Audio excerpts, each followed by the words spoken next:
if you start Yama na kwa bazaba oye nnaso nkomo bodo busun da yasa se nda busun da autodo oye edesa oye epu tetit na bada bo azas papa da nnaso ababa tina si ye bo mazile fi tum na ezenkomo bobiara oye kase bonum butum na abro nkonse sam butum na aba da ma sele ye bo mazile ye dompi etum na ajiche nkomo wo oye kankan nso ha afbo to bere no obodo bebi no wo se dey bi na ewie obodo bebi no wo se dey ewie obodo bebi na nsema ye pay wo twetwetwem na no ebobo wo se ma ya sem kakra nso bo hwe ye na ti dey bi mo guda wo ko ye vet ti pefo ba ye ho atwetwe oye nkomo ine pinyo kakra ho na naso ye sa kan ofie bo mazile fie tu eza bro metinze wo ma bi na abdara achira ba no wa ye wade tu mu hoda musra nko ho na obokwa nti sisa na nso na wa bo ni achira bo fare OMAR from AFIBA ESSIEN. Yo, achaba AFIBA ESSIEN the oya kasebon so bitum na abro. Nti ebada ho nasi na ye take kasebon. Ye ba za aka biara ye ma oya wa so ho kwezi. Nti ye gbe gite oya kasebon. Ye ba nke akon bia obo mo de abro. Ye ko kasebon so dia na na edikan ye mfa asedan ma ya bo afọ ma so yasen. Ema ene Coastal TV morning mix dwumadie no aye possible na ye sha se every National Petroleum Authority bedam payfo ase papa na omo asema omo se yan kan chewa ne se bomodia na use gas no so no na obo ho ban se na ebe ya se petrol tanker bi enya accident a on train ben ho ema eja hyehye bi ba enkoka ho enti no ye nyina ye nye ahweyie na yemfa aseda ni bi nsuma Amiments Hardware and Finishes or say yan kan show say usi udani we na opese upenti ope electrical gadgets home appliances bi ade CSC ufia ukoha wonsa beka the test kitchen services yan kan show say aduane bi a wo hwehwe bi a no wonsa beka say ope aduane no mpo ne dodo ade aye wedding birthdays outdooring engagement ni ne akeka ho ni nyina nso na the test say he's got you covered na o say yan kan show say opese oye delivery service opese deliver aduane ekọ ofie adwumam eno so available mbeya ma aduane papa efie eno no na asedane bem nso enkoma the sell gift shop amosi enkancho say gift bia opesa wo de ma wodofu bibia de say wo call the sell gift shop a mbesi ESSIEN fefefe e de amount next ventures enso se me ma wasonte say electrical gadgets and say home appliances you see what kitchen bedroom washroom baby a living room no corridor kra obenya bi ewo ho na odi asiesie wo fie fefefe aboafo ena no pay omaso ya say the Coastal TV Thursday's edition no ye de ebro Kaseboya nsema wo bete ebi eni say 24-hour marketer mpayfo ekwa akosi ewo KEEA mehwe KEEA 24-hour market no mpayfo e de aso abofoma enche dwumadie no ebe hyehyɛ so na watchi nyina eye African Vaccination Week na vaccination na ekoso no eye HPV vaccine hyehyɛ say eye free na information bia nso eka ho no ye bebbo munchemu ama mahune ekoso stakeholder meeting and answer engagement we are a course so efa no exams and ye say betwa nsɔhwɛ ne ye twa ne ye na ye certificate no ebedi mu na nkoba ne say ye de apobia na twerɛ no so ye de emu ne course bia so e de bebre ye tiefo ene ye hwɛfo ye besan so akɔ adwaman so na fuel prices ahodo no ye de abrɛw maka ne sano na mbɛhyɛ sɛ wobenya emre na wagye akunya na efe wɔtie kasebo no ne nkyemu sese yɛkɔ KEEA ɛyɛ commander Edina Egwafo Abrem municipality hɔ na Omanfo ewo ho no ate de pa esan say 24-hour market aban ye say obesi e de ama wo mo no mpanyfo e de aso abofom na che say niema egu akwan ma enche bia no market no mo de be hyehyɛ so de no mesi e de ama omanfo ewo ho adwadifo ne adotonfo obia e ho ato no dwumedie bra na ekoso no DCE Ishmael Zagun Said ekopie mu ho a na o kyensem mu e kyerɛ nsɛnhwɛfo we ni jende ye mesafunu we yachi de igwe ye bayen krebahwe ne wotum na wato honazi ebenelbi na ha baby bebre na wo boy market centers it is Tuesdays but the meantime ya me ya dom na se ye wia market centers ya obaba aha me san so me ma yananum a wo goyim ya botu hwan the mama assembly no wa ba ha we take data obiara oti gwam biara ya me ya do no owie goya ne se bakanugwa anyaza ye jobi ni go feel safe ne za ka ma obi foforo o san ne me bayi mo de go de yo he nkofu bebere waji bi no so ambam da no so anwo nya kokudu watine ma ende se bibi papa rebada o de to consider ho first and say na consider bia dam igoye yebesi oye president ne nu shasu hu de dem go 261 district wo Ghana henyia no obi abai dem go bi on nti na wa trading 24-hour economy market na igwa president oshebo enende wa ba the president ni bona oshe no olizido keye yeta ekokwa yen ahemfo yen ebusompeyifo yen gomufo yen asofo ahia ya ja tumide yen fa igwani yen fa mbra ay elimino kuba ha igwai oyego kase ego kasa oba serve purpose bebre mebu bebia oyegwa yebenya oya crutch wom sabe ebele bezugwa ebotumu zuba ekeja a oluko school oyegwa yebenya police wende po waha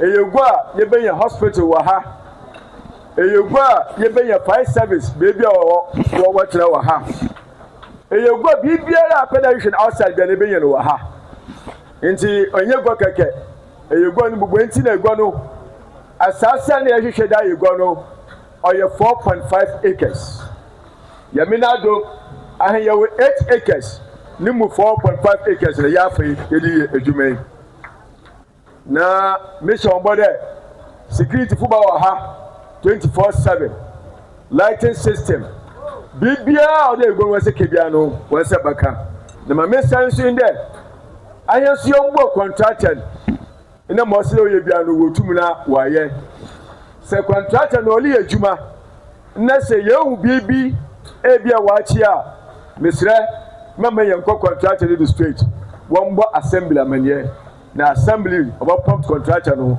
na mo se oye no wotum na waye ma meka inde due oye ni jida oze ma yinyara ayenso wa assembly no otubetube ye baba ya ba hweduma contractor no oliye na ya hwede mo wazi man no na oriye na me wojezi e wo contract ni mu de obe hine djuma no ma hine djuma no wa ye fe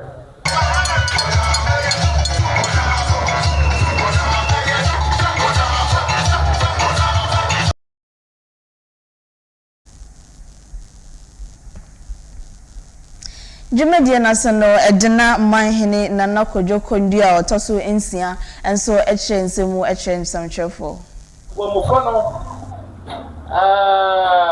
minimda ebinu wadi yo wan yama bisisi baby a was when you for matuta srawa wan yintum na wan mele maha na brewing na osayel ada way oyarin na so be ye amaya kasa because maybe first nambisa MC na na drawing no hen mo huni na sisa mo hwadem na tede abrosani na wo mototasa contractors no wa ha the mebo hunu ma ya damala mamo ansesan mototasa ramon ai na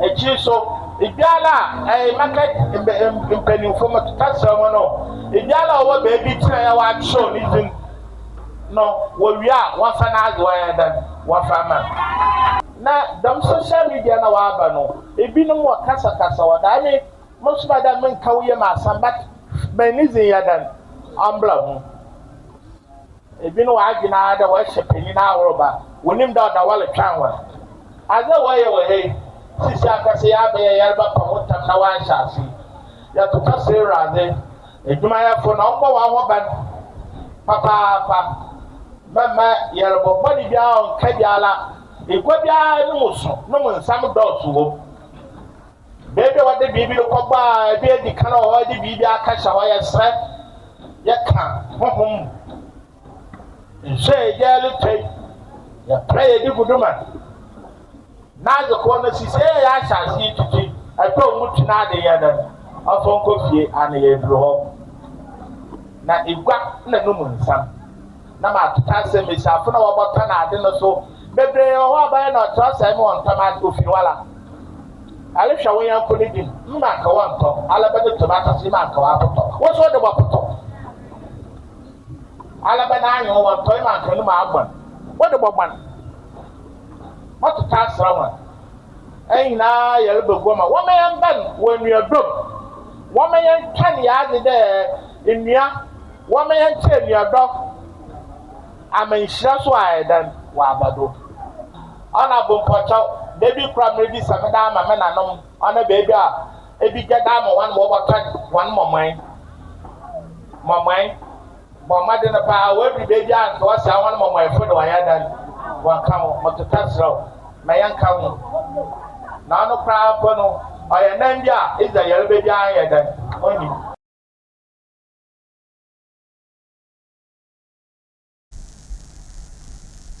Yes, Wakasebono, so na 27th of April, Ekwakosi 3rd of May, na ochia.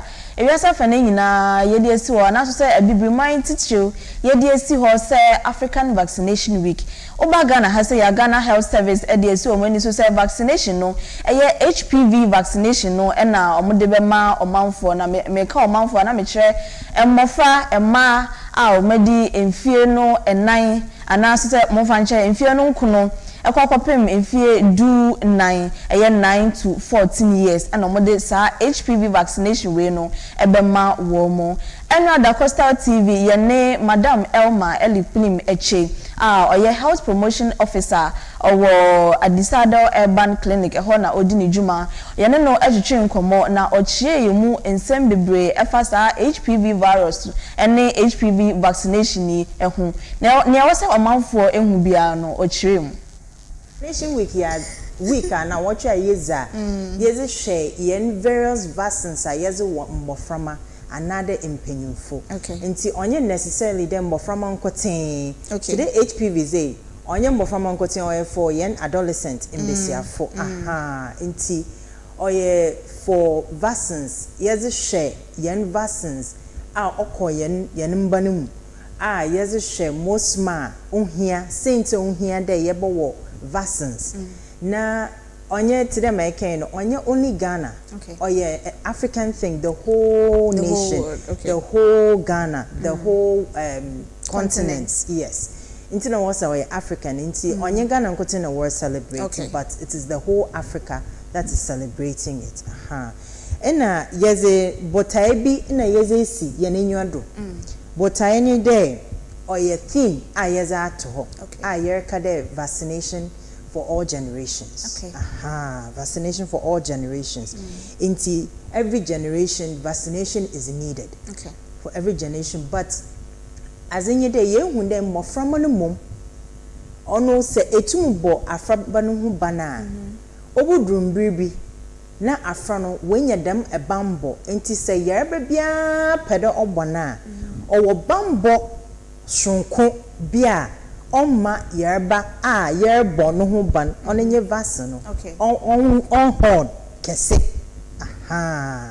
enti ye wo vaccines bebre wo ho ye wo vaccines bebre wo ho a yeze wo mbo from I think the last time ye bobo bi ye wo rota obombo from wo hu ban if diarrhea na aze OPV or your polio enti odoso but in there yeze HPV yeze aka ho na HPV vaccine or your vaccine or ho dada wo enya de foforo onya ze foforo or your vaccine or ho dada but because then crofon sheda nyim there or ho dem inti na why hu kakra but or your vaccine or ho dada in fact no kwasa no bo yes no bo yes so because then no bo yes inti na ma a domin shada nya kwan vaccine Inti because of that Ghana Health Service there because of that aspect in inti on inti na was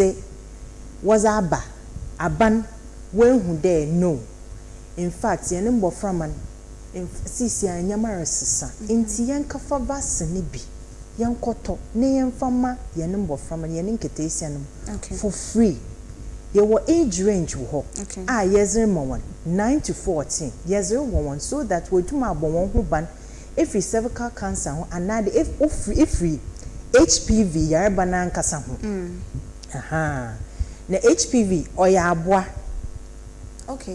virus no oya virus ankasa oya virus ankasa for friend human papilloma virus ono no occurs it's one of the viruses or occurs the cervical cancer one of the main one only main one occurs cervical cancer. And also no most common or your STD, sexually transmitted disease. And because of that, since they are very sexually active. So because of that, you one in time before one could say age range 9 to 14 or JSS, primary to JSS. Yes. Primary to JSS, there. They are within one parent's asset. Okay. Into one do SS. Sir. What do SS pet? Oya zende. Afran eba shanodo. Eba kadesisa why exposed. Yes. Into no age ranging. Ena yezirshe so that afran botu maeden wa bono huban as at that age. Okay. And sana winya exposure to the world. It's solely for imbesiafo. So virus no or attack imbesiafo more than imbenyinfo. Okay. Yes.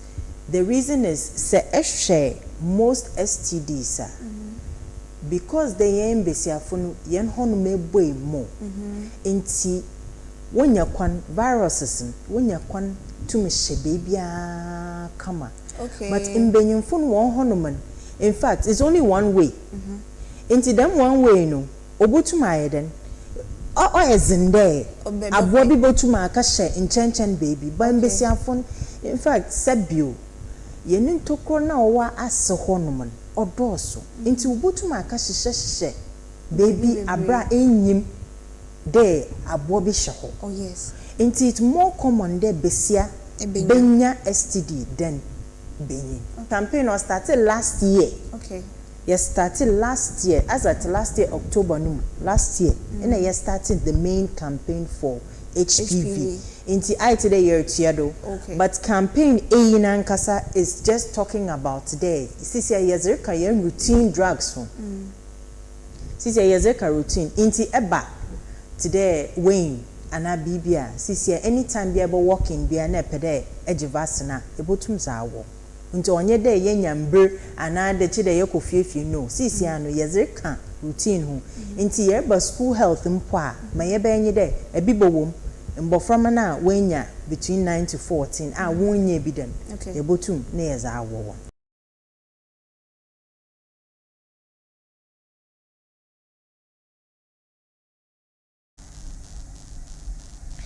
Yetwa kasebono eso na annual stakeholder engagement bi so ni na social ya na ebinum emfa kwan papa so entry examination more practices ne ade enne wawie match na the paper call na the calculate chese nsensem bebre na chese ense emfata na mpanyinfo a ka bia eyeye ewo emumasuamu ene nsosho twuomu ewo mfimfin mantem kanka Cape Coast ha ebomodin ehia edidi nkomo ehwe ekwan befa so a omudi yie ebeto yie na nanaba eyaba oye kronti hima for Ogwa traditional area no aso esanso ye efutu ba hima ekopie mu ewo dwumadie yi ase na obomodin echiche mu hia se ye ya awufo etichafo empo adesuafo mpo no yenso yebema ye nwumasua eho hia ye se na ebe ya sedachi okita certificates now the call OMAR for so a omu misa o certificate no unya no hia kwan ben so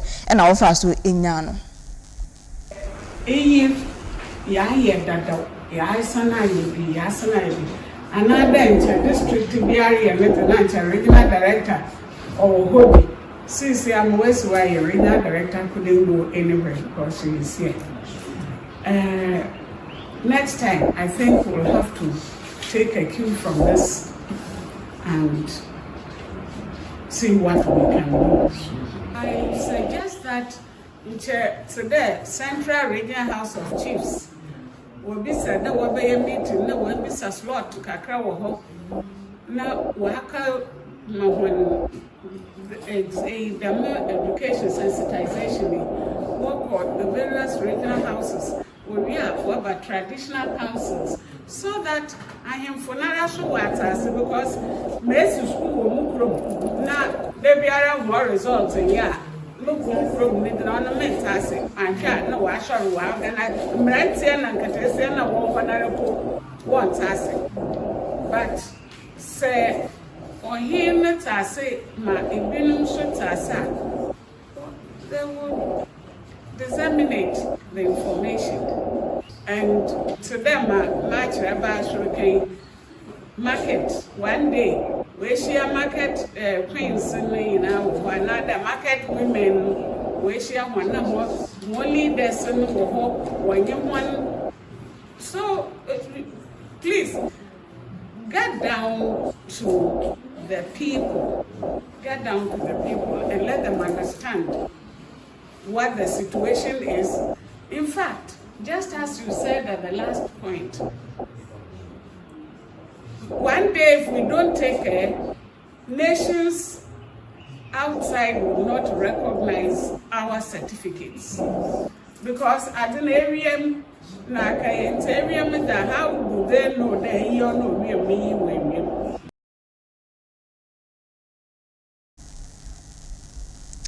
Nanamba Iyamba Nekasa Echino Reverend Ezekiel of Ghana Education Headquarters ewo Accra enso ebepie mu ewo Cape Coast ha sei enwa na ono so ede nsem bi eto nsantrefo anim. I don't think that one is even a policy may be late. We can handle that here. There are other decisions being taken. I know we have ME schools assigned to every learner now, and we are getting there. And so we are looking at that issue.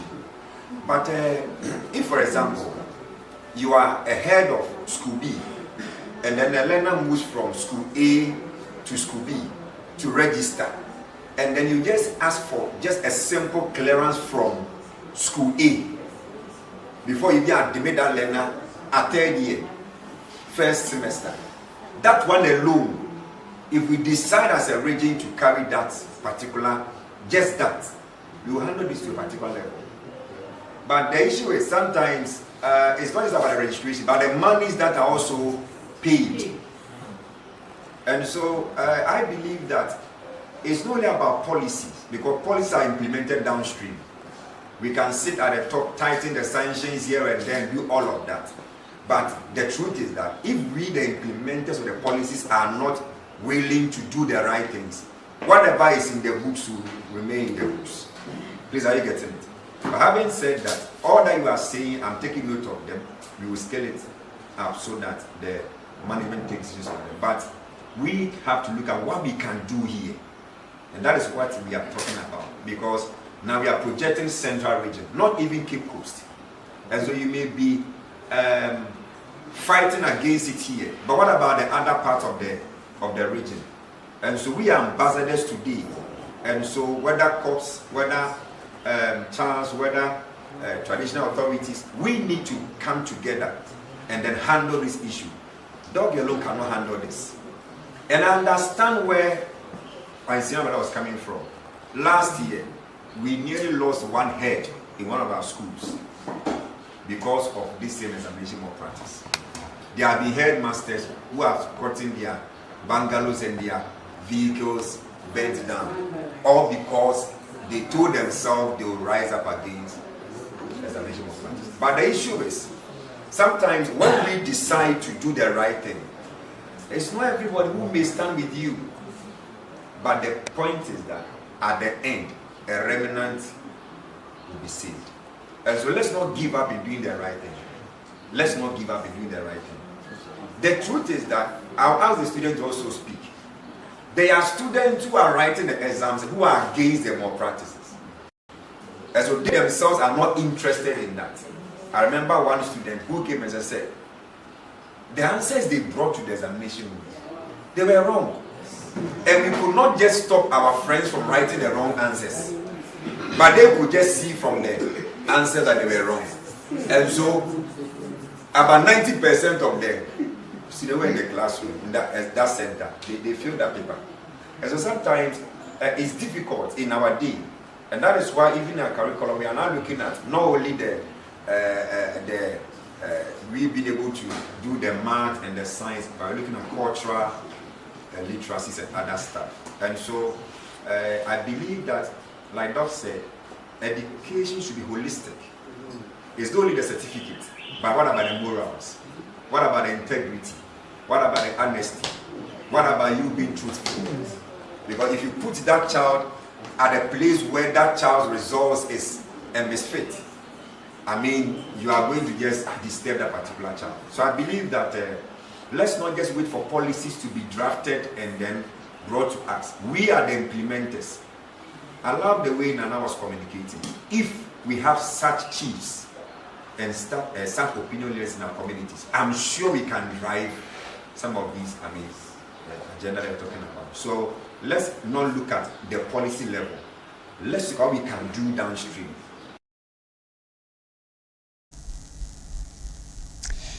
Twa kasebono eswa na arehosama na no da esiye ewo Third Ridge Junction enam so ama enipa mienu ehwe wo mo enkwano enrada University of Cape Coast UCC ebomodin the official release bi ebetudwa na ohwe release ni mu na officially omo confirm say lecturer any nitia omufri mu ewo sa Third Ridge accident ni mu no yampa say UCC na omudi omujuma omuchema lecturer no ni din Dr. Kwabna Kofrobo Ajiman na nitie no so ye Mr. Peter Amadu Asma omunyina na omudi omujuma ewo Department of Geography and Regional Planning Iowa University of Cape Coast UCC. Ochema Dr. Ajiman ye nipa bia na omanfo epenasempa nkanka ni students staff members wo department ni na no mubu ni papa say na obon homodin ewo adwuma na oyedimu na adwuma de na ontoto ne form kra chese obia betimi edi ne ho adanse na Mr. Peter Amadu Asma ono so na oye teaching assistant sa department hono ochema afia etwamu no ona na oye best graduating student Department of Geography ho na chese ne dachi efe ankasa ohwe de we ana ne umesua isi akwa ani afa na Ghana manyina ene yahwe ade kese ade fefa etisa na management ene entire university community na omoma abusua no hyeden Dr. Ajiman ene owura Peter abusua ni nyina omoma womo hyeden a chese ombekayo abusuafo ni nyina ewo womo empire bom na university no so echem se omanfo nyina any media partners nyina so no yamomodin say videos any pictures yetwitwa ye ebra accident ni esiye no so share ama oyonko a na o the viewers discretion kakra ka ho say ebeyempo anka menche kra menshare sa videos no any pictures no say ebusuafo no bi enso ewo social media there many abribia no omuhu sa infoni sa videos ya omanfo etwitwa ye na ba ne sanso a ete akoma nti anka beya anka ye nyina in a time like this no bia anya sensitive se ne beya yen ko share images yen ko share images ni videos no na emfa awerho emfa embre abusuafo no ene omo a omo ho aka no ya ye Coastal TV so yakoma ene ye condolences akoma abusuafo enyina afeye momodina yenko edwaman so na yenko hwe ne ekoso ewo ho na sesi ameno kase no fuel prices ne diesel ne petrol nyina so ababeto jafo ne the 30th of April 2026 no se okọ adwaman so na ubowura baby a ye friend say Shell filling station bia na okasa wo top petrol e be ka che say 1 liter 14 cedis 36 pesos and na diesel no 16 cedis 64 pesos. Total energies no petrol no 14 cedis 13 pesos and a diesel no 18 cedis 50 pesos. Baby to say top oil petrol no 13 cedis 95 pesos and a diesel no 17 cedis 10 pesos. Zen eton petrol no 13 cedis 57 pesos and a diesel no 17 cedis 97 pesos. Frames oil eton petrol no 13 cedis 30 pesos and a diesel 17 cedis 10 pesos. Allied eton petrol no 13 cedis 30 pesos and a diesel no 17 cedis 50 pesos. Ye ko baby to say Benab filling station so petrol no 13 cedis 30 pesos and a diesel no 17 cedis 10 pesos. Girl eton petrol 13 cedis 27 pesos and a diesel 16 cedis 10 pesos. Sanso and a star oil eton petrol no 13 cedis 27 pesos and a diesel no 16 cedis 10 pesos. Baby to say Pacific no petrol no 12 cedis 79 pesos and a diesel no 15 cedis 98 pesos. Sanso and a JP filling station no petrol 12 cedis 57 pesos and a diesel 15 cedis 87 pesos. We any filling stations ahodo aka ho bi nso na Bank of Ghana website na ubenya petrol and diesel prices no na onso odi aboa wo ho sene ese na efata na ho ankwa show. Yebejina fuel prices so na ye the Coastal TV morning mix kase bono esi hasei na yensa aka de ubon krata ya nso de yemfa nkame muda enti yentwa ye ho nkomra na ye mehwe ne yekọ.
We sell gift shop, a place you can rely on.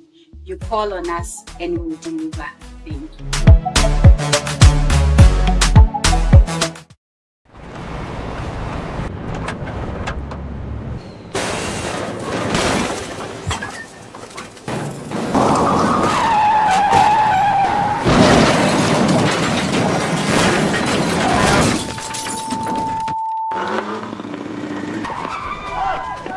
National Petroleum Authority say, Mawa bambo hu hiya ukane. Ain't no, stay back and stay safe.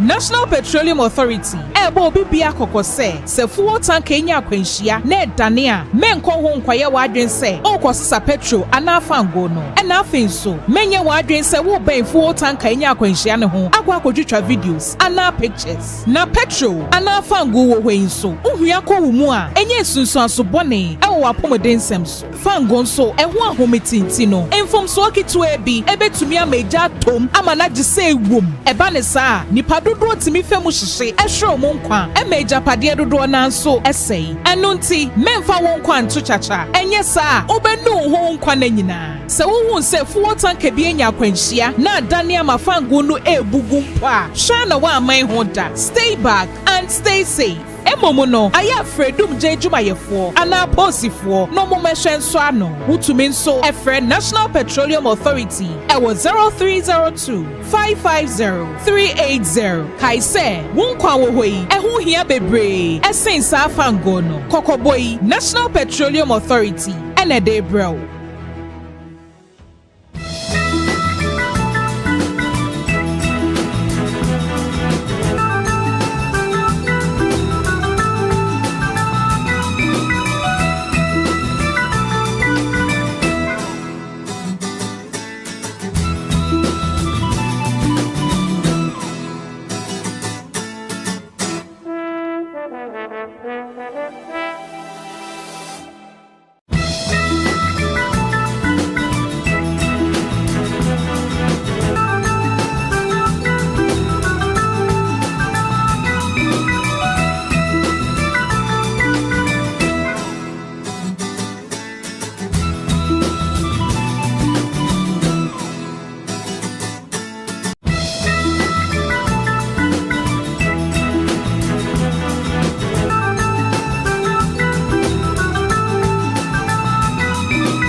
Asa heshiraba bada chirabasi se bi kala wande yo bofum another churban another phone another ni free ni bed bi mo no bada na ba no nti ana ibi kan obi kana asam jawana baka waseta wana no okay bako no kan bako no kan asa wala cheating make no nonsense. How about they make no nonsense? Cheating. Just live and be with the person who makes you happy. It's just a relationship cheating here, can you? One relationship person. What's the cheating? Just live and be with the person. No, not cheating. One for relationship and sure. Not a relationship. You want friendship. You want a marriage. You want singles, boyfriend, girlfriend relationship, your business. So why is concentration first or rather than a relationship? Want to make a relationship? I make country. I do not a relationship. I can read it. Yes. I won't know so that make a massive show. That relationship. Okay, have a relationship, business relationship, family relationship, a social relationship, boyfriend, girlfriend, marriage. And this boyfriend girlfriend cast and fufu.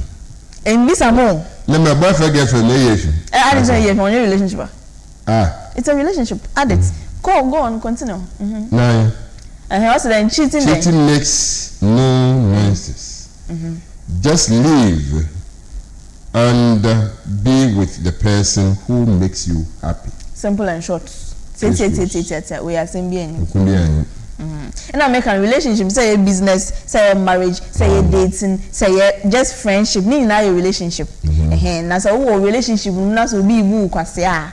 Kind of who say your peace of mind is very important. And to know, Jai's a relationship not to baby. Now, ko baby, go where you are valued. Ko baby, uncle for ebe so we. That's that. And one of my young and one of my canoe. Let's young quite my fancy. Make a trio, me. Area also beka tree. Aha. What's the meaning of the main kanzma?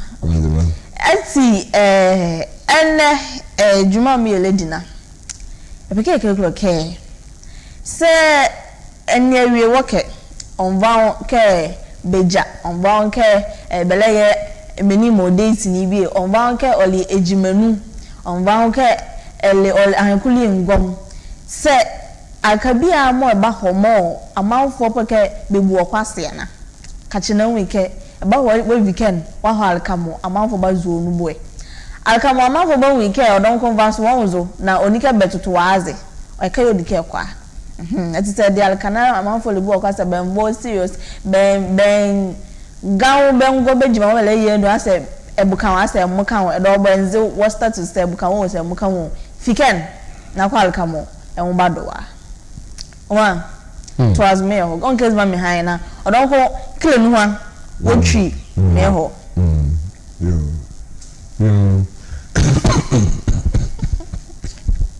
o ka sa Chinese ne ya ka ha ho ya ka Chinese pe baka bu ya go ka temperature be some that is so daily graphic sister ya no ba says surrender no account since 2028 nti na wa ba abudugwa chede abra obabe say Accra was a Greater Accra Passenger Transport Executives anona woze the mensemi etumna ababudugwa says 2028 no run account by NSK ho ana aba sam etumna aba abayama mpanyifu pi oda wotumna wo from $150 million US World Bank C defense project will provide relief. The message hinama mpayin show the money mahama na otumo kan nti the message botum bobo am C defense ahoro wotum woye amane baby etum na akoye nkanka amla na no kwadu ntoma mpayin mo reto no na fi other the message otumo to gwa chere Ghana ye ko hinin kakaka in terms of oya nkuntebu na anamorutu na fituma kwin we celebrate otumfo 32 anana oso yaje fene na we celebrate so na nche biara abosobo pinye na ozama oya mpanyinfu pi abira nkanu ompanyin ezechi otumu okan Frantikasa vice president vice chairman so many vices we can't find time to bekan so many vices bia meze chire always a chire edi chire phobia when we were explaining it I can fancy I will chimp na ka fancy say vice president na me can say I can try omampenya abedi chire abedi chire ni sisa anya fanto anya twi so omampenya abedi chire omampenya meze chire fancy so fancy ka abedi chire anya fancy papa no ye dey my fancy boy nti omampenya me ka tree me ka na ka chire na ati tree no so nka abedi chire omampenya meze chire o ka fancy ogomtrain meze chire the tree na fancy na abasin difference wo abedi chire no tree ye kana abedi chire wa twa no o ye tree mi ye tree o mi ya one ko tree so atwa abedi chire mi ya santi tree na me so ko tree kwa mi ya santi tree mi ya one okay Young called the Mirror newspaper now. I said Mary Dixon empowering mothers in businesses. A man who do a business. A job DNA there. It's a entrepreneurship. Since will be business now. You need now so empowerment. First time mothers share their journeys. A ma I feel no ma by a ma for the first time be our 1 2. And then for the first time, wow, you can now win your first time. See, almost so any a chair or more a journey, motherhood journey, know how it has been for them. Celebrating mothers in style, the Mirror Partners Labadi Beach Hotel, announcement, the Mirror, Graphic showbiz. No artist comes close to me. Medical on TGMA. Artist of the Year battle. artist of the year no TGM no for 9th of May 2026 mentioning so na that category artist of the year no medical HMO a obia ni ho ya nominate na one medical ono medical ebetimi akon de biada sa position no ne dia hands down na graphic showbiz HMO position no so nkofo bi te say talent akese bi te say sa na kind of talent akese bi te say Black Sheriff wo ho Stone Boy enso life and colored when the shey breaky wo ho sa akode enso so obede pon be de niam wo ho Dina Hamilton Mayan gospel gidi no medical no so shoulder movement enso wo in that category no akesefo ankasa wo ho na medical chema most kra musa ono obia entime ennenko artist of the year title no ho Gen Z no threat to high life when so obia asema wa kan say even though Gen Z for no ye pe shoulder level as rap sa nyama na emum no enye say Gen Z for no threat to high life on babe high life and I say ebeju maybe na say high life enni hobiem because Gen Z for enshada MP high life no name high life there everlasting. Good vibes take over Accra by night and also Accra life graphic showbiz and na ka ho asemi Mamemfa Daily Times and so as TCDA Boss Champions Value Addition at 2026 Share Conference. Now the chief executive of the Tree Crops Development Authority TCDA, Dr. Randy Osei Okra. And what she will say, Yamodin say, Ghana, ye share batana yankasa, ye dua ewo mamu hase na yatete abani na wo mamu hase ni ye di value ebeka ho ye be process ewo Ghana hase dan say ye di raw material ye di raw share batana sa ha be ko adwaman so yankasa yemfa value kan ye process and ye di akọ. WNR journalist Boyle threatened boycott over maltreatment by government appointees Western North region and central for no omubu efupa say government appointees be was our region no omon central for enni ni ye kra omu du omoni ankasa and no na journalists so ombe boycott sa government no or sa appointees ni nyina omini asoja GJ Drugs Electronic Communications Act to Supreme Court over journalist arrests and also yensama boba ewo GJ akache alleged ritual killing at Seshi missing 8-year-old found dead in cocoa farm at Asawenso and also yensam Paul on sama kese APPM ewo Seshi Asawenso na omuchema aprofa bia waja 8 years old oyiraye na omuhu no na ne dead body and omuhu ye ewo koko efrom bimu and omuhu ni dead body ni na omuchema ya yese nkofo bi de ritual killing sikadwo ne ade no na omosanso amomu so ewo sehwe na omudi nyamransam.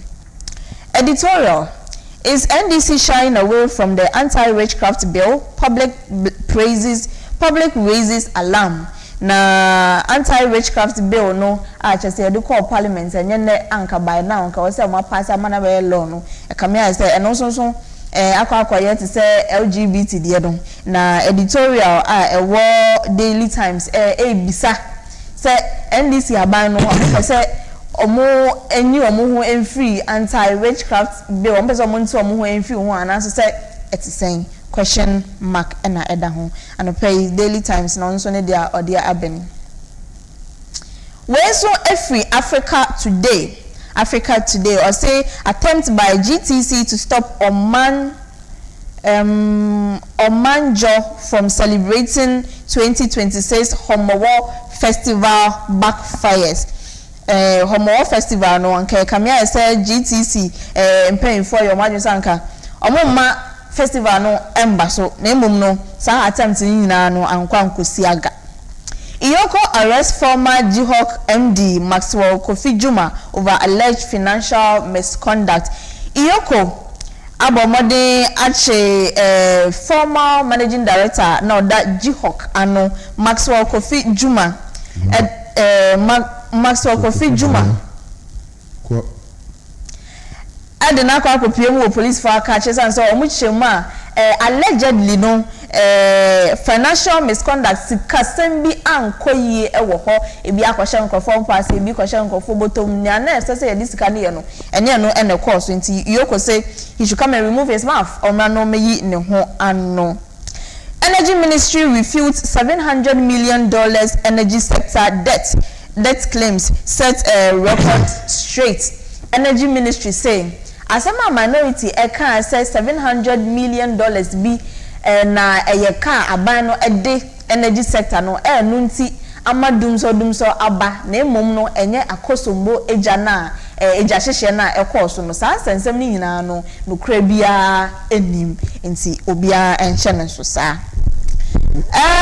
ND's pro-NDC's gallant cadres accuses Christian Council of double standards on Galamsey. Pro-NDC gallant cadres, not just NDC a soldier for binum, and yet a soldier for like Omo Kokon nad name we staunch NDC members just say NDC to Omo Council. Omo Muchemu say Christian Council no e kame as omo ya bias bi e was a Galamsey nsensemi hu. Bias na ne de hin. Eno no amuno mbetimi achirimu ye ade amaye me hu picture no enye afi no me hu mezumi afi no me hu ne di na boye den anyway the engineer ni bia okay Father Casford that who ni mizumi na afi no me hu no chem say for Christian Council na ya bias e won Galamsey fighting him but I don't bisa I don't bias can bisa no bias because in my opinion former abana ofi no Christian Council no e blast no e kan no e ban Galamsey na because na e kame say onya hwe mfa ho so mo blast na ankasa NDC buy na NDC say oba be ye bibia ye ajenwa efe ebebe wie ya na say Galamsey na ekoso na eko ano mo so say blast NDC so why is the bias? Question for the girls on ankasa oba ha nka bibisa no me won number me fe na bisa. Okay, Africa Today yento so na yenko the new trust newspaper Asante Hene commends KGL Group Executive Chairman for National Impact. Asante Hene abomade abo KGL Group Executive no Chairman no abaso say omaya ade pa omaya ade. Cocoa prices to drop by more than 50% in 2026. World Bank project. World Bank HMA enhwehwemu a omaya no say 2026 afia ye wo mu no ansha cocoa prices no ebesanso atiaba form by 50%. In fact I say more than 50%. Ebesanso atiaba form by more than 15%, 50%. Into no more moves are buying them kana there because you are price in the price no kwa esanso ba be for more. Into no monhye no so sa. Is Edward Enin pushing to join Ashanti NPP chairmanship race? Question mark. Edward Enin Kamia say question is and they say as a person on joining NPP Ashanti NPP chairmanship race election or person on join na yento ne so aba no menya NPP Ashanti NPP chairman na no bibi or person oye and answer say it is question mark. World fragility, the gradual failing of democracy. George Akom, governance analyst. Na governance analyst be a friend George Akom, and I watch him say as a democracy. Kariba min kabi amemwo na ye di juma enkanka Africa has say any we say baby no. Ekabia say ano yajo and shada nya effective to sane esese eye no. Enone ensema ewo ho. Declare Galamsey a public health emergency now. Pediatric Society tells government. Pediatric Society ena ekache aban say on declare Galamsey say eye bibia eye threat to yapomuden say you can declare state of emergency one year, but say a year galam say no a bibia a dear pumdi in yano on declare as a state of emergency in the health aspect no on declare ni say ameno ka say pediatric society and a pediatric omo share enkola awo so na de omo yes ejuma no e hospital no omo ka sansemi because me personally me investigation am my share say some chemicals bi wo ho a say kofra opimfo nsuom na say onoma akwara no so wo na akwara no timinya disability defect e wo de dipeduam ene ye be wo no na ne asai and also say ni ontimi nante something bi betimi esi a chese be ma akwara nya disability e wo ne nipeduam ti aban no awomode na on declare a galam say as a public health emergency now enye china asem kra right inko daily guide mokrata be we ya bayin Adamus debunks illegal mining nti Adamus aya hu from a good awutu no still now abayan sama good awutu na work am asem nti bohwe embre na ka bia na ba kire Kofi Juma no sama na akira ba den ka du go no still now odawo oya ka ata no do ntimba mada koto oya ka ata no bi na fi tumna ye we have moral duty to speak on Galamsey Catholic bishops who say we tum you are kukudur da wada itun ye ka da ma ta ba kan ni da ba sun ko diniji okay ukota no ukoti gala ukoti gala ahuna sisi ana waka sa no na hu kase no ubon samu wa ya ji preach on in the do so na ye bo chi ma o si obi ye bias e kwan benzo wo no wutwe nti ba maza wutwe UCC lecturer the master janu wa ya host UCC lecturer asona bi da na ba ibi na ba na pe ampa me ba kara no fo olo na ba na so azu wo yin ba niti o kati ya chere teaching assistant o ni ye djuma wo oya na office no ana o tun wan nti sisi ya na kara so da ba UCC lecturer and teaching assistant there in a crash the more I don't know what is happening chief third rage hono House of Chiefs the man droko oya Japan fi obugbe oya e horse China mo hono if you are akoso kakra no we says at the branch care fi bi mu the one sana ko NDC fo no regional office ohoso aka kekesa aso na from NDC no regional office na so doko oya Holy Child yes Holy Child is Ghana national no Ghana national no so no sana boko oya ge memorial akonshesi wapa akonshesi wapa bi ma bo bozin akonshesi wapa baba nti ndi ni kwa kwatura wozi signpost ke sibi es Ghana national oya dance no am say dem ko fi a wo chichechu na me a wo chichechu na me ho sesan ye dumpin ya wo tani on ta wo ya advert imbo hunizi nti wo no signpost ni ahwe wo si wi na abokara ade china no kwakafo nti hu de concrete fresh ka pen bia wo ni ya no kan aso do haso boss osu ahuna woroban osu ostu ni ka no so wo su ni ma tise your branch and sign wo tun na hona mpo aya kan she tun sisiwa chiche ya o chirazu wo oye Ghana national o johor fakalo din yeah and I was with the whole for can ya do ko jina nti e body try say film mantum penifo then maybe I can share your pro area and no more than to the same thing I could carry ya no so what to see from papa kusundum ni park ni university junction the ma zo kwa doko commander Johnson di wum kakra kekene Cape Coast Central region fe ka Western region musa constitution so ba nti but as painful there when mama police for na dos na drivers na sumpo hu atiti papa ya ko hin za aya good word records $970 million revenue in 2025. Nchama hene. Nchama. Nchama kwa eno wa mo. Nchama gana fibia. Ubenya odi enche. Ya the best hospital ama. Hospital ina. E bwana ahun politicians ya bia yi. Buku kuru sika biam. Ubisa na dan wensewi. No mo jano. No mo ko. Agenda wa wanadana Minister of Health kasa Western North, Western region, Western North, Western about Western North, one hospitals or Masha or Miankasa Ministry about I think Bokro or Muri and about it's been completed for Kashana.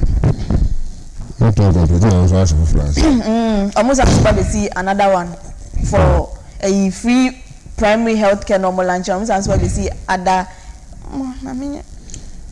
Mayday notice.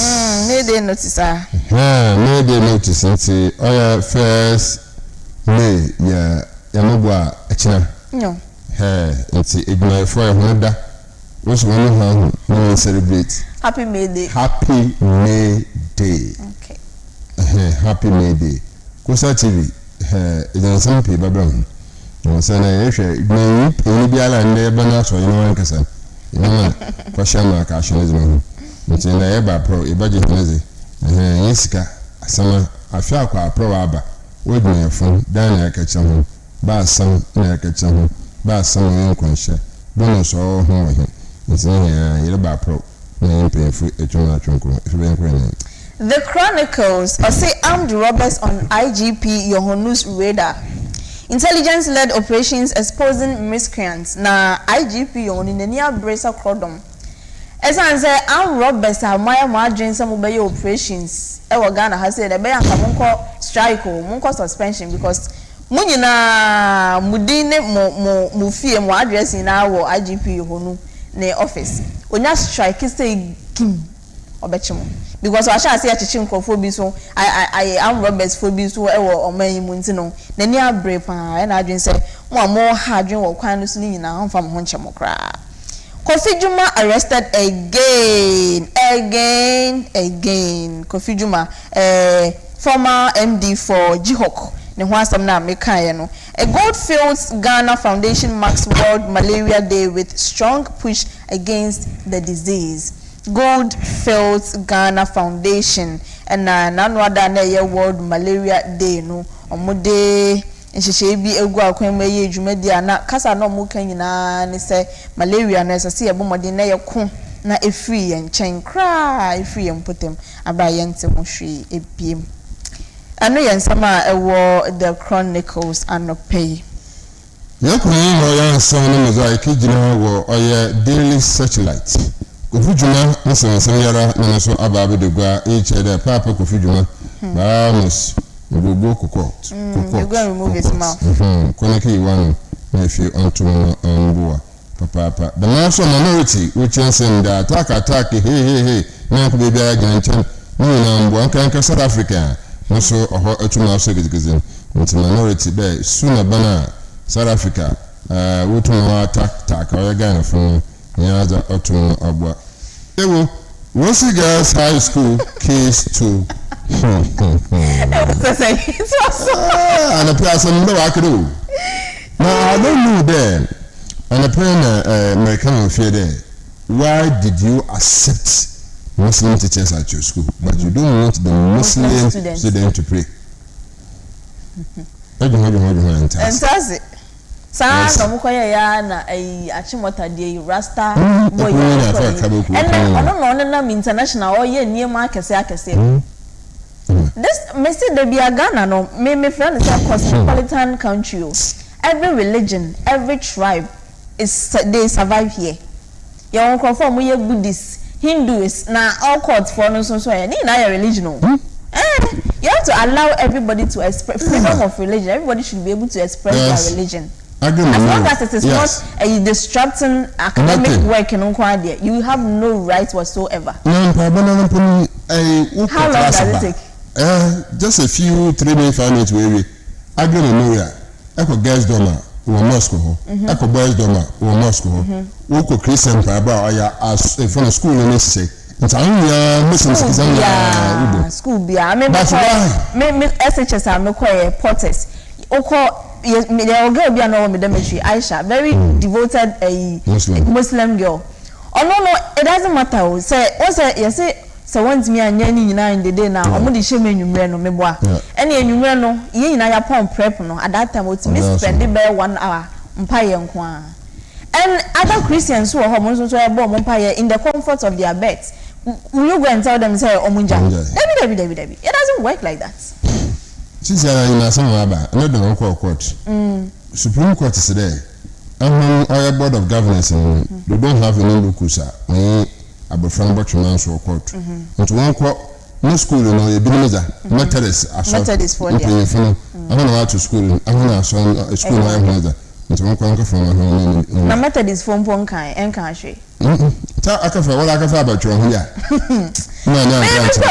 Catholic school pure one near Hail Mary 12 o'clock I was say unjina ho nka Hail Mary full of grace whether you are a Muslim or Pentecost or Anglican over can Hail Mary name no can Hail Mary ni wia you have the right to go and practice your Pentecostal whatever Muslim whatever Buddhist whatever go and do your own thing as long as it is not disrupting academic work.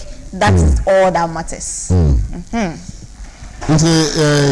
Maybe as soon as I will a board of governors, board for PT opinion or compete or board Supreme Court see one for school run Methodist answer. The Methodist we are ready. We will go to court. Ghana court we will go there. Go remove your mouth as a rabbi. Sister Yanko's name. Yo the archives and so infant so assembly and race here chesemete and I'm especially because I'm a woman too. Pregnant woman dies at Kaswa Hospital over lack of bed. Family demands probe and justice. Me nara.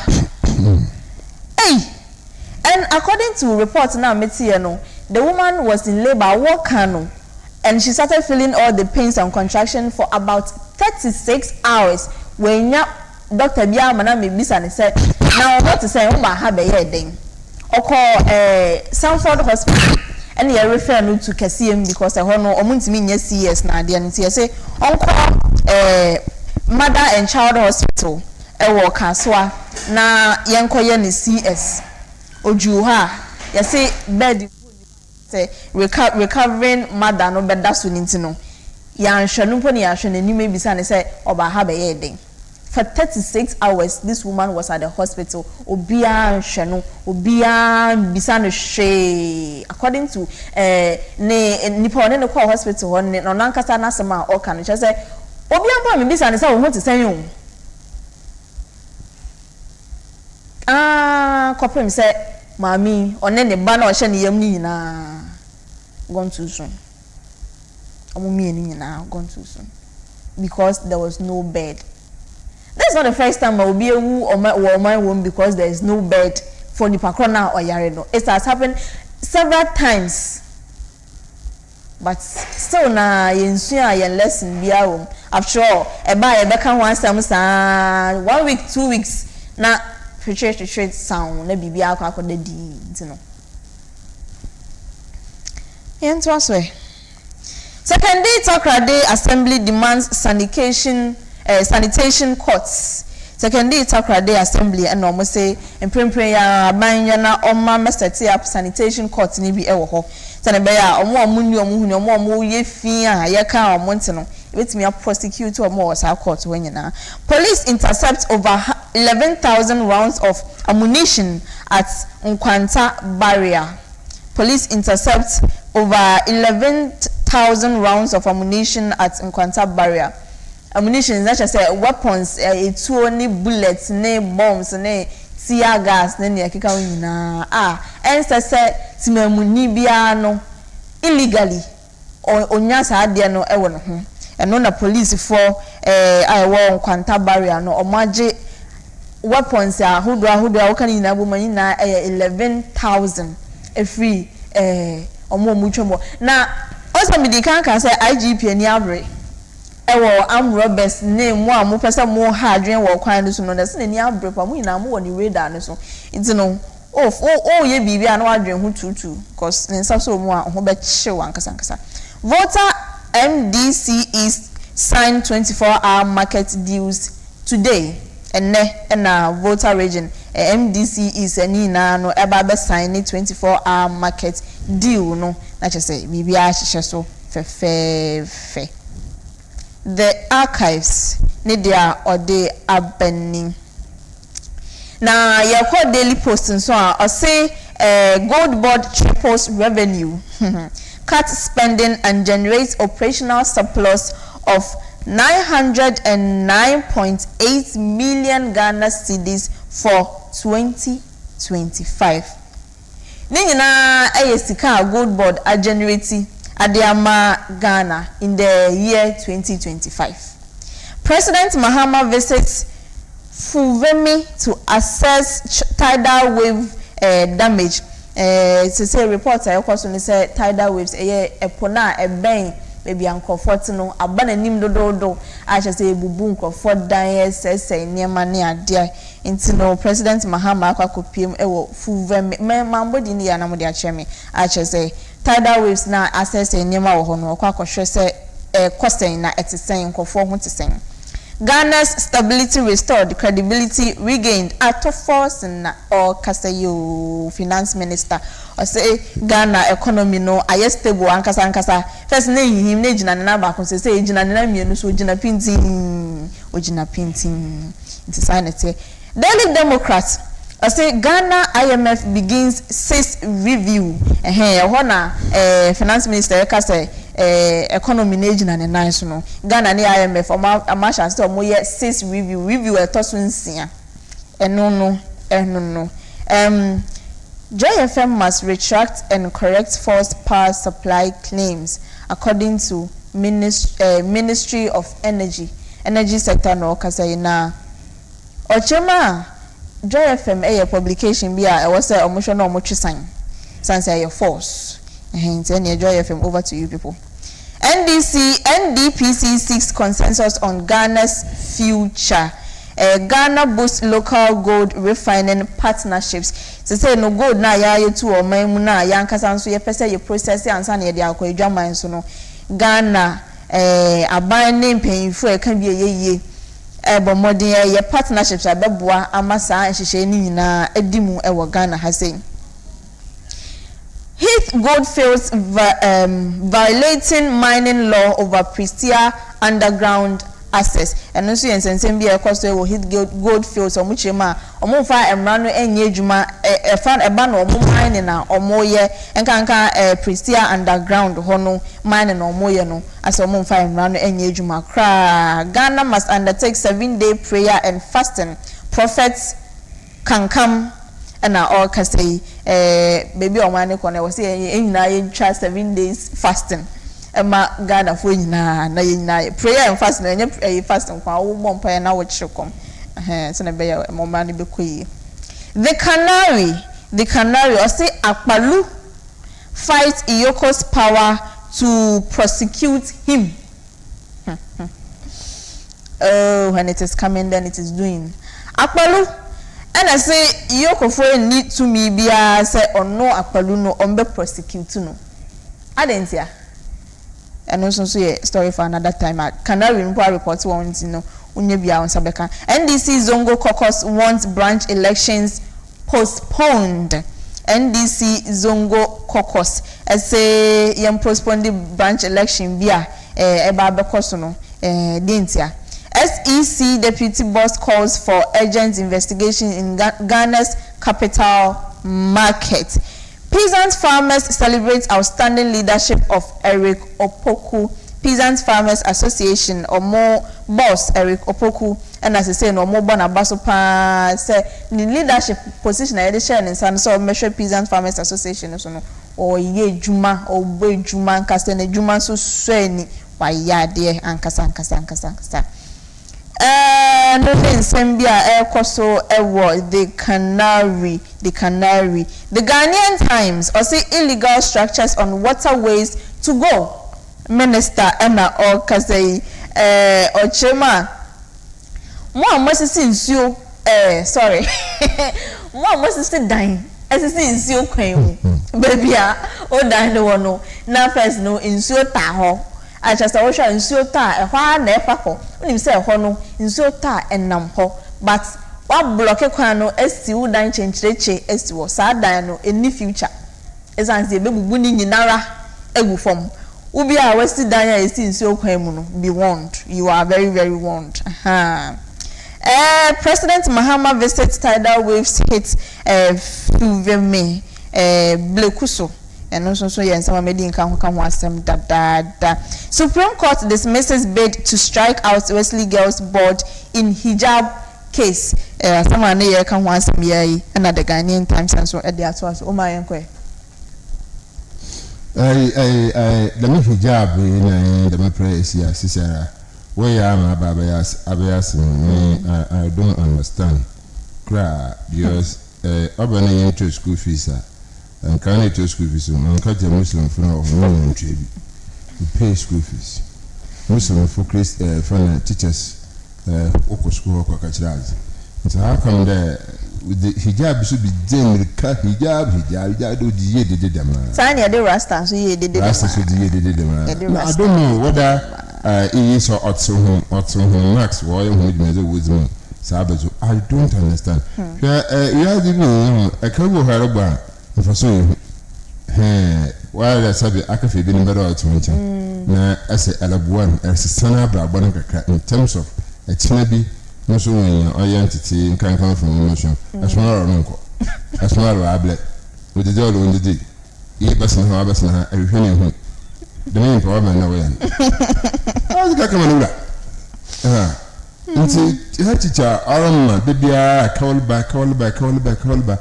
As if it is a quarter okay. So one child with one still now, one lawyers. It's a way from that money. It's an emotional working. How about Ghana? Anyway, the Hawk newspaper say we are being outgunned. Forestry CEO raises alarm after officer killed by armed poacher. Forestry CEO Omoaja Forestry Commission Omo boy ho ban ye forest teacher ho ban se na be ya galamsey fo mo twetwe nnua ne mo save forest ni nyina no ebi mu ho kra ho wildlife bi kra ho ha enisa nka nkrofo enhance wo mo so be hwe na nkrofo na mu enhance wo mo ne ade sa nkrofo ni nyina omo ye illegal poachers omo no mo chewu se CEO oda forestry commission na no chemu se nkrofo omo yidi se adwuma no so krampo no sa omo ba omo mfom nsapan kwa omo di tuo nenam inti forestry nkrofo no ayo omo adwen se ye pamu afiri ha ye di tuo pamu afiri na omo so se ene me so mi kutasi bra na ba beje che se omo ku officer ba ko eye forestry officer ba ko owom na CEO chemu ye pamu omo no mo so kunye ye pamu omo no mo so kunye che se ya doso kra cases no ya doso che se enhye na me munyam enhye aban munyam enhye o man Ghana ni munyam kra enya sem papa your gold board post sharp revenue surge ye din kan ho asem dada akwalu any iyoko nsensam no ochema ono ni case na private case intinema iyoko mfa no ho ma megichi mu kra underground outrage Heath Goldfields and nsensam no medical kan wasam na so the Hawk at the abant no means so emboso biem the Spider say security media close ranks against fake news threats in Ghana security any media no extra fake news be circulate e Ghana has say na emwa emedwuma enkoso ntie nyina ye nhwe nso Mahama rolls out defense plan for vulnerable communities as $150 million WACA project moves to construction ni na a defense plan or dia go akwemu for nkofo tidal waves no essay omuniema ni ade no nyina boardroom battle Quick Angels founder clash over Agatex control. Chief of Staff leads high-powered delegation to mourn with Prince Pag president. Prince park president no when ye kakra nti no chief of staff any nimpin for kwakọ chichine we neja o matai na chi kama raise tobacco taxes now or lose more lives. CSOs warn. Okay, and also your matters are rising. And repamuno, you can want them. Miss Omar. I also call. Say you go there. I go to no for you, Mama. My woman for you, me woman for no. And running in and I say, oh, Mamba. And then so me so for Hana. I'm so tired of waves, Nibia come. It's good for Bakubi Chatona. Yeah, it's also, sir. I'm a buy and come me, but and overseer, overseer, and I yakwa overseer, no so, finance minister. About church say my brother on imprinting far Uzi Bon Joseph IMF Ghana Yakobosabo. You wish him several times. You could wish him for some pedestrian in a number in a sister baby she me. Ghana, Bosa Ghana, you go. A big one, Abobosa, 70 billion. Ababa, the Musubano or Jugo. The Bia. Would soon, would you soon could Honorable Harry Drusu pay credit call on the managing director of Agric Development Bank. I'm the Dana Equafa Bank. You cannot pay your queen. Now, Emma, or back is considered you can't pay for Equafa bag will use. Yeah, sure. Why them or pass use? Now, no buy a crack. And see, okay, Niska, that's open cook say all can bargain or tell no matter but Alaba on the bargain so what's an amount for burning season. It's about the difference album. That Agric Bank, first Agric Bank, near branch. Well, I did know with the quotancy. No, no. Nah, a whole or hot can suppose no with the will trade my focal. With too much a liar would do for sure. The this is one. Okay. No could do a hot chill or no quaff. The Guafa Bank for sure. No, if you are wako, a fan chapel square. Now I feel project. I feel project, but in Quafana, Okaja, Honsanka, and Tama, the education minister, no Okwa Cassia, it's in Brain and Carbion, I bet you. The master now good board to come say to na can and the minimum tomorrow you are recording no so character once I can it is an agency or a kitwa you like a son papa it's Oguda Utuna Wujuma a travel in can or rabba sabi on your Morocco ako a rabbanamba Wabe some kasi ama or a Apamidina so you from walker so nti wala women we when sent to for report and that we are ban a waba them nti me baba wo first born me la wo come and flebialo so I don't call anybody are you a midwife? I'm not. What did you do? But now I'm for car bay na parking them here to because I'm park area. Okay. Now to me no teaching hospital Yes, let's go inside. You go inside. Now, good papa with Chris Camilla, we are start the Milani, Moka Chamba, but the band were dressing with that. I did midwives per a few hours. I know from there. Wow. No quality. I want to are more. Well, yes, let me see. Time on so yes. Let's go. For corona will happen. And say it just I don't know if we are best, but I don't know the man are your person with now how the bed in you dead like how make you want me to I do how valley oh they say they are color commas and years in the beginning. Njaya mkoche zibeni bia mwisho mwisho mwata. Mko zimani uwe mko ni mfudu wa sana peda mwisho stela mkacha maamini. Unje ni saafina 7 minutes. Okay. It's very important. But people don't know. I work at a comedy to see next day, I return 3 hours in the You can't. Between 3 hours in the reason is a really is ban. The man, but the year come and full waste time. Okay. The inner comments while I will let you. Not some color comments and pay man and actually very serious. And I can't say, Madame. Our day, but until I say, I did go home here. And she bought my banner by Sabi. We couldn't enter a goma. I wouldn't know what to go. But covered bay, ever conspiracy they been a bed for beating a goma with the drippers and a bit at the bench with the drippers. And she won't between you. Now you know to be able to sub 1 to 19. Now you pin fear. Unless your carry pay bid and pay by say. Oh, quack I came my way. Nancy, why black over black for 9 months. It been 7 months. It been 8 months. Be quiet or 10 months. I'm gonna, oh, I'm rich, food. Oh, mamma, about 10. Not the man, you know. So I'm a man.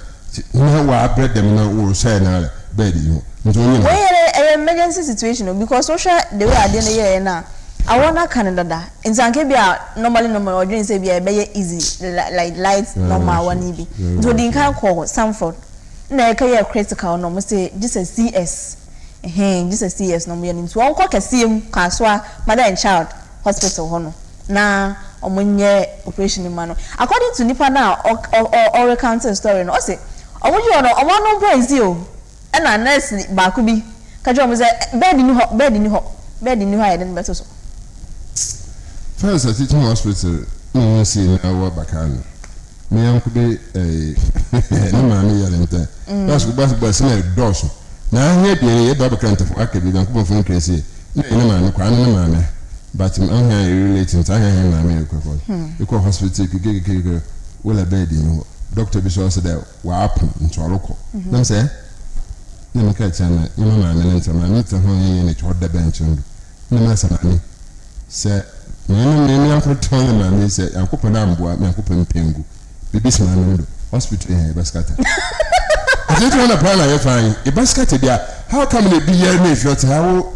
On the doctor abre but some emergencies go how did you attend man catch an abrenti a look of you na me laboa ka na wona nutu me de I didn't be eja be into I asam ben yeah seven na me fa the currency yeah okay I think yeah the newspaper when be see yeah the newspaper review no be see say na say yeah other segments so I shasha yeah the bread etie for enche yeah be show BC as I say yeah preparations near ye so ne be ya okwa exams you say come out with flying colors are fly yeah colors yeah nanti bia empe colors and nanti colors fly oba past come on I say 111 dey ni bia 50 ni 20 Asala purpose in the yes now so emergency biaba. Okay. Patrons are from when emergency in summer on 2 November. Now okay. Ended that I stakeholders meeting I to require. And so for Butumna was a BSC or director none seeing director general seeing automobile Abakasa or examination or practice room. Na Futihima na amba yaba. Now so you continue to go traditionally and also because I'm very feeling to say.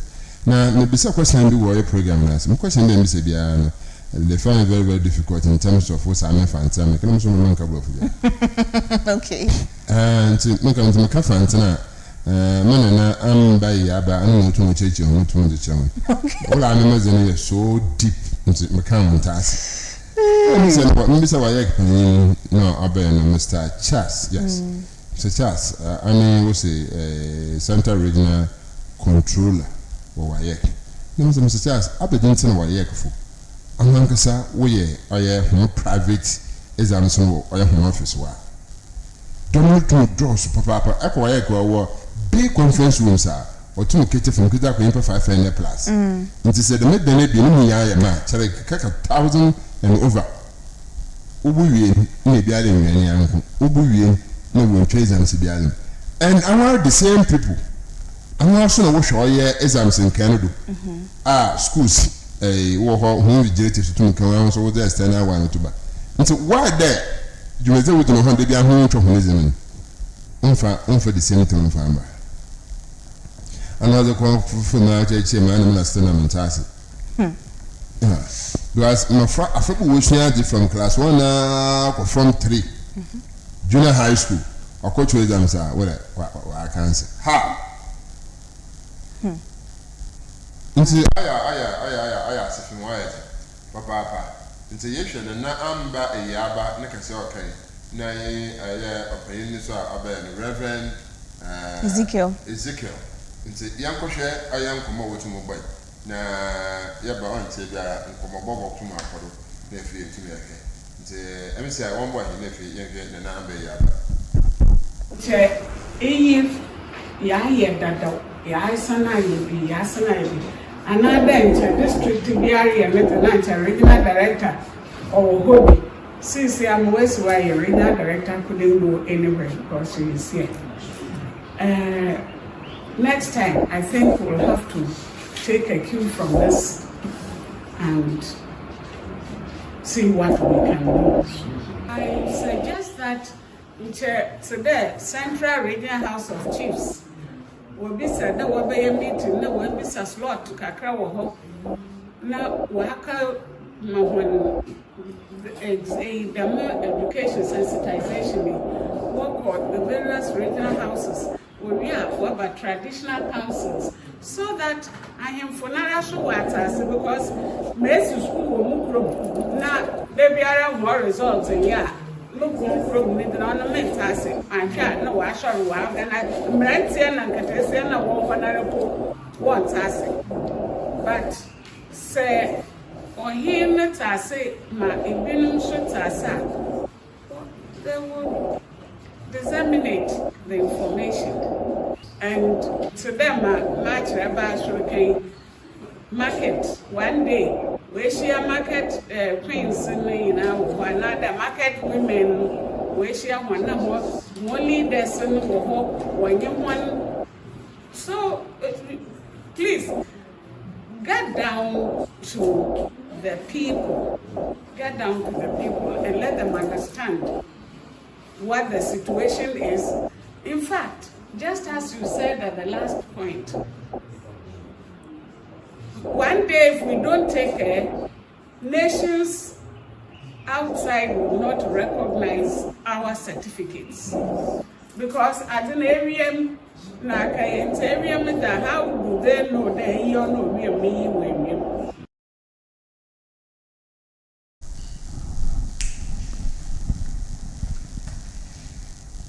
That means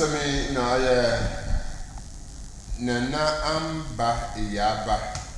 When Sima for go to the tell what to do. I say I'm sure the PNC and Namada. I don't send people back. But the cat and Boko, I am a man for that. The Buman, why and style you one pay we go to them to trip. Since I want to let you. How do I know when we see? You may him with that and care and this year, never young Mobo. Is actually exams officer. Cape Coast Metro. You are trying to get one father until no cancer and now I tell you, my home bomb. You know that I am Kakra up in the room. No afraid that Kakon will be so the Bubaki and boy. Yanja boy from Cratonium Cumbra. Yo, we're going to tell me to be why I did. I for boy him and go to work in can. National Petroleum Authority. Well, for now, Obo from Ala, we don't want to and what would the Kosovo? Yes, and I remember.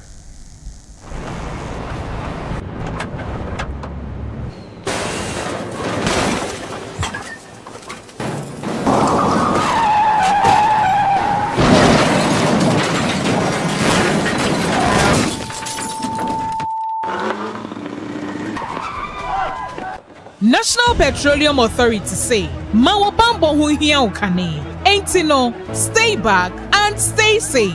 National Petroleum Authority ebo obi bia kokose se fuel tank enya akwanhia na edane a menko ho nkwaye wadwen se okosesa petrol ana fango no na afin so menye wadwen se wo ben fuel tank enya akwanhia ne ho akwadwetwa videos ana pictures na petrol ana fango wo hwen so ohua ko wo mu a enye sunsun asobone ewo apomeden sem so fango so eho ahometinti no enfom so okitu ebi ebetumi ameja tom amana gise ewom eba ne saa nipa dodo timi femu hyehye ehwe mo nkwa emeja pade dodo na nso esei eno nti memfa won kwa nto chacha enye saa obenu ho nkwa na nyina se wo se fuel tank bi enya akwanhia na adane amafango no ebugu mpa hwa na wa aman ho da stay back and stay safe emomo no aya fredum jejuma yefo ana posifo no momehwe nso ano wutumi nso efre National Petroleum Authority ewo 0302 550 380 kaise wonkwa wo hoi ehu hia bebre esensa afango no kokoboi National Petroleum Authority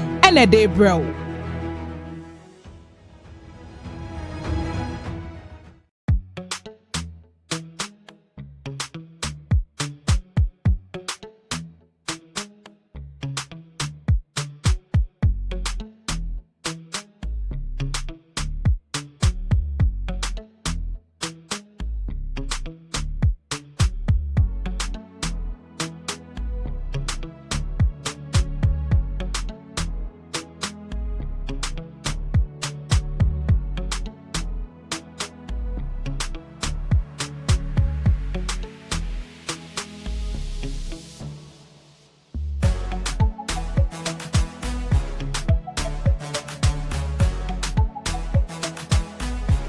We sell gift shop, a place you can rely on.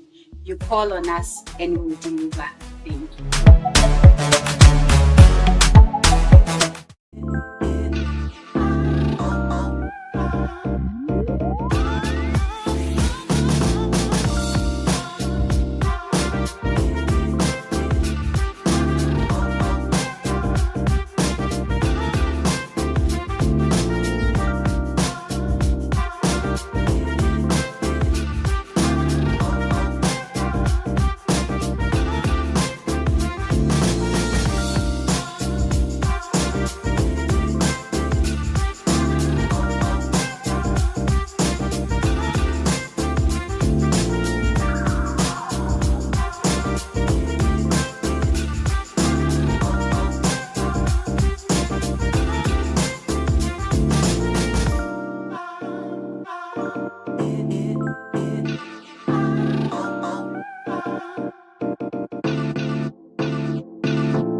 National Petroleum Authority say, Mawa Bambo hu hia ukane. Enti no, stay back and stay safe. National Petroleum Authority ebo obi bia kokose se fuel tank enya akwanhia na edane a menko ho nkwaye wadwen se okosesa petrol ana fango no na afin so menye wadwen se wo ben fuel tank enya akwanhia ne ho akwadwetwa videos ana pictures na petrol ana fango wo hwen so ohua ko wo mu a enye sunsun asobone ewo apomeden sem so fango nso eho ahometinti no enfom so okitu ebi ebetumi ameja tom amana gise ewom eba ne saa nipa dodo timi femu hyehye ehwe mo nkwa emeja pade dodo na nso esei eno nti memfa won kwa nto chacha enye saa obenu ho nkwa na nyina se wo se fuel tank bi enya akwanhia na adane amafango no ebugu mpa hwa na wa aman ho da stay back and stay safe. Emomo no aya fredum jejuma yefo ana posifo no momehwe nso ano wutumi nso efre National Petroleum Authority ewo 0302 550 380 kaise wonkwa wo hoi ehu hia bebre esensa afango no kokoboi National Petroleum Authority enede bro.